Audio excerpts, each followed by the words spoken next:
Sir, una, dahil ito yung pinakamainit na usapin, ang impeachment, may we know bakit ho kayo sumulat kay Senate President Chis Escudero emphasizing the constitutional duty of Senate pagdating ho sa impeachment? Kasi yun ang naging conclusion ko after studying all of the relevant provisions in the Constitution. Diniscuss ko rin to sa legal staff ko. Yun ang aming conclusion. Forthwith, andun yung forthwith kasi, ano yan hindi naman yan technical na salita na English ano yan normal na salita lang yan. Ibig sabihin nun bilisan, without any delay. Yun ang aming conclusion. Tapos para lang sigurado na tama kami, tinignan namin yung Filipino version ng ating Constitution na nasabi doon, isunod agad. So parang common words ito. Ano yung sabihin nun? Isunod agad. So isabihin na kumilos kayo agad. So yun ang conclusion ng inyong opisina at nagkaroon ho ba kayo ng concern na baka maharap sa maraming challenges ang Senate kung hindi agad na-actionan itong articles of impeachment against VP Sara? Well, hindi lang sa challenges na i-question kami o ano, yung aming mismong di ba? Lahat naman kami nanumpa na ng oath of office na susundin namin ang mga utos na nasa konstitusyon.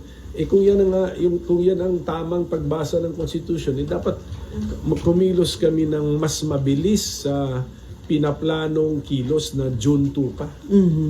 So, nakita nyo yung necessity na i-remind Senate President Escudero, the mere fact na may statement siya na hindi nga sir June 2 after SONA pa.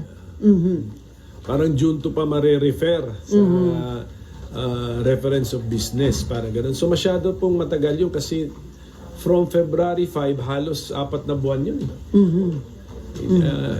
Hindi na yon compliant sa sinabi ng Constitution na kumilos agad. Sorry, nung birthday po ng wife nyo, nagpadala ng love letter sa inyo si Sen Poco regarding dito pa rin sa impeachment. Insisting na yung forthwith, dapat ibig sabihin yan, immediately mag-convene na yung Senate impeachment. Nasagot nyo na po ba yun? Hindi sinasabing immediately mag-convene. Wala sa Constitution yun. Ang nakalagay, shall proceed with trial forthwith. Pero kay Senator Coco mismo nanggaling, di ba? Nung in-interview niyo siya pag-file ng impeachment, hindi na abot dahil magsasagutan pa din Magpa-file pa ng answer si VP Sara, magpa-file ng reply ang kabila, ang prosecutors, maaari mag-file ng rejoinder si VP Sara, maaari mag-file ng sir rejoinder ang prosecutor, maaari mag-file ng anumang ad cautela pleading ang magkabilang panig bago kami makapag-set ng pre-trial. Sang-ayon sa rules of court na suppletorily applicable sa amin, pre-trial shall be set no more than 30 days from the time the issues have been joined and the last pleading has been filed. So, 10, 10, 5, 5, 5, 5, 5, 5, plus 30. Ubus na rin bago magsimula ang trial. Ulitin ko, kaya tinawag ng free trial, hindi pa trial yon. Pag trial yun, sinabi na lang sana trial, hindi free. Di ba? Free trial pa lang yun. So hindi naman talaga kakayanin na mag-trial agad-agad tulad ng ginamit niya sa kanyang sulat, di ba? But nevertheless, I respect Senator Pimentel as a lawyer and I know he's a bar top-notcher, so we will nevertheless refer this matter to the Senate Rules Committee and to the legal team that the Senate is slowly but surely building up in connection with this case para naman matimbang at makonsidera yung kanyang suggestion. Para sa inyo, SP, under your leadership, how do you deal with that word, forthwith, in the Constitution? Forthwith, within the bounds of law. Illegal na mag-convene ako ngayon dahil wala kaming sesyon.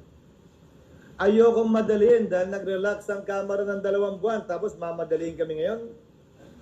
Pangatlo, bakit iba ang pagtrato ko sa kaso ni VP Sara sa pagtrato ng Senado noon sa mga naunang impeachment na nung may recess ang Senado, nag-recess ang Senado.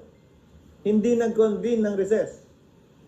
Tinuloy na nakapag-convene na ng may sesyon, tinuloy sa recess, pero hindi nagsimula, inintay matapos ang recess. Baka mamaya may reklamo na naman galing sa kampo niya. Na ika nga, minamadali ito. Kung papakinggan ko yung mga gustong ma-impeach si VP Sara at gagawin ko yan, magre-reklamo naman yung kabila na minamadali talaga ito. Unawain ninyo at uulitin ko. Baliwala sa akin at hindi bali sa akin ang anumang opinyon o suwestyon o pagtulak ng mga partisano, pabor o kontra sa impeachment, pabor o kontra kay VP Sara. Gagawin namin kung anong tingin naming tama at dapat na ayon sa batas at sa konstitusyon nang hindi nagpapa-apekto sa kanila.